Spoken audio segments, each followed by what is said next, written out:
summer, the perfect time for staying inside, huddling under a blanket in the dark and catching up on all the TV you missed these past few months. But how, with so many excellent TV shows, can you choose the best of the best? To get videos that you do want to see, make sure to subscribe to The Majestic.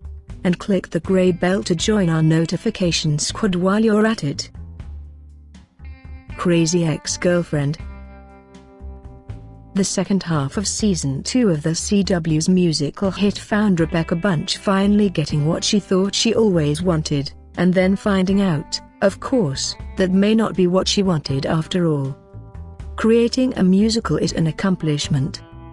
Creating a season of a musical series that relies entirely on original songs is an achievement. Sticking the landing again with a second season that manages to grapple with intensely personal and emotional mental health issues, while also being laugh-out-loud funny. Catastrophe. The darker and dirtier third season of Amazon's series veers into uncharted territory, as Rob falls off the wagon and tries to keep his drinking a secret from his partner. You can probably guess how that turns out, but Catastrophe's genius is that it leaves viewers unsure whether their tears are the result of crying or laughter.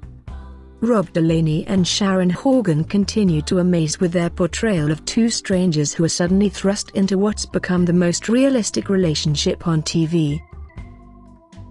The Good Place.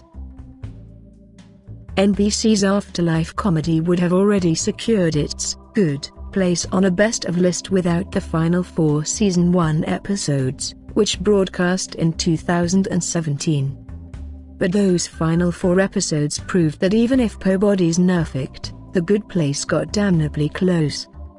The breakneck twists, including that final doozy, which completely changed the direction of the show and nobody saw coming, and so funny it's hard to breathe laughs made this not just a standout comedy, but one of the most creatively human shows on TV. Dear White People. Netflix's Dear White People is a sublime, wickedly funny look at prejudice and racial tension on an Ivy League campus, a setup that scared some away from the outset. That's a shame, since Justin Simeon's addictive series looks at the same set of racially charged events from several different characters' vastly different perspectives. As tensions rise to a boiling point, the smart series makes us laugh and learn while lampooning our culture's ever-intensifying identity politics in a way no other has. The Leftovers. The 8-episode final season of The Leftovers concluded the show's beautiful and gripping 3-season journey about grief, belief and human connection earlier this year by offering viewers a possible explanation for what happened to the 2% of the population that departed prior to the start of the series.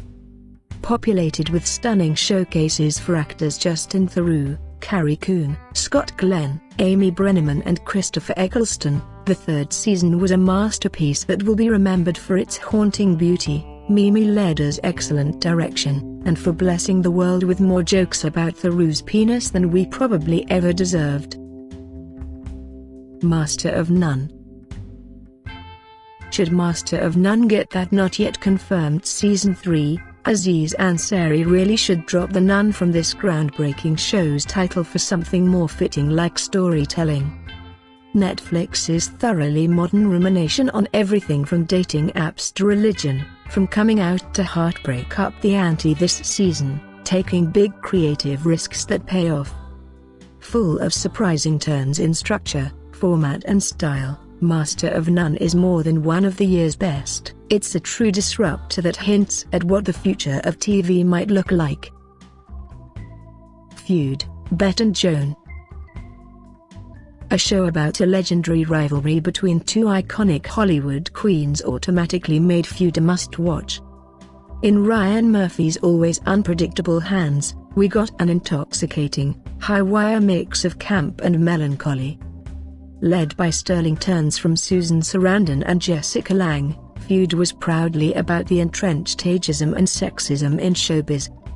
It was also a treatise on ambition, heartache, potential, desolation, relevance, beauty, the way we build people up, particularly women, just to take glee in watching them fall, Pepsi, Coke and fiery zingers.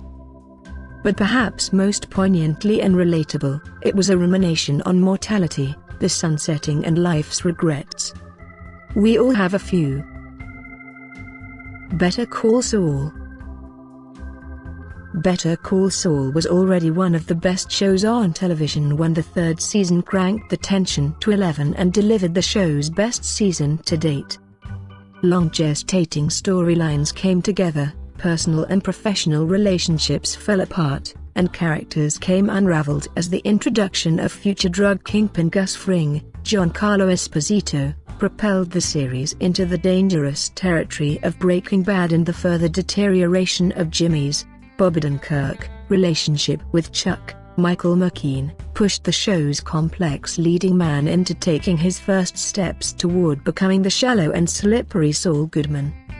Of course, seeing how the sausage is made makes it a little tougher to swallow, and by the end of the season, fans were left anxiously awaiting but also dreading the impending arrival of the Breaking Bad fan favorite. The Handmaid's Tale. Margaret Atwood's seminal novel was first published in 1985, and for the most part, Hulu's series faithfully adapts the book. Yet despite only minimal changes, the Elizabeth Moss-anchored ensemble delivered the most relevant, important show of the year. A dystopian future mere steps removed from our present, The Handmaids, women forced into sexual servitude by the ruling patriarchy, became a real-life symbol of resistance. The show, despite being beautifully shot, isn't easy to watch, but it is possibly the most important TV show of the year. Big Little Lies. When Big Little Lies first arrived, it was crudely, wrongly dismissed as merely a lavish, trashy nighttime soap about rich, desperate housewives, with some big-name talent behind, David E. Kelley, Jean-Marc Vallée, and in front of, Reese Witherspoon, Nicole Kidman, Laura Dern, the camera.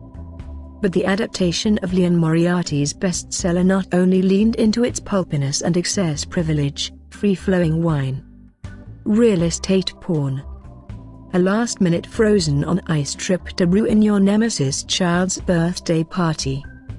It transcended the form with deeply rooted stories focused on the interiors of these women's lives, anchored by phenomenal performances from its stars. Witherspoon is at her type A, Tracy Flick best, and you're inhumane if Kidman's turn as an abused wife didn't destroy you. By its sweeping, haunting end, the whodunit murder mystery was the least interesting part of the show, and it redefined what we've been conditioned to consider prestigious TV stories of white male anti-heroes. Thanks for watching. If you enjoy this video, click the like button, leave a comment, and remember and click the subscribe and the bell to be notified about our next video.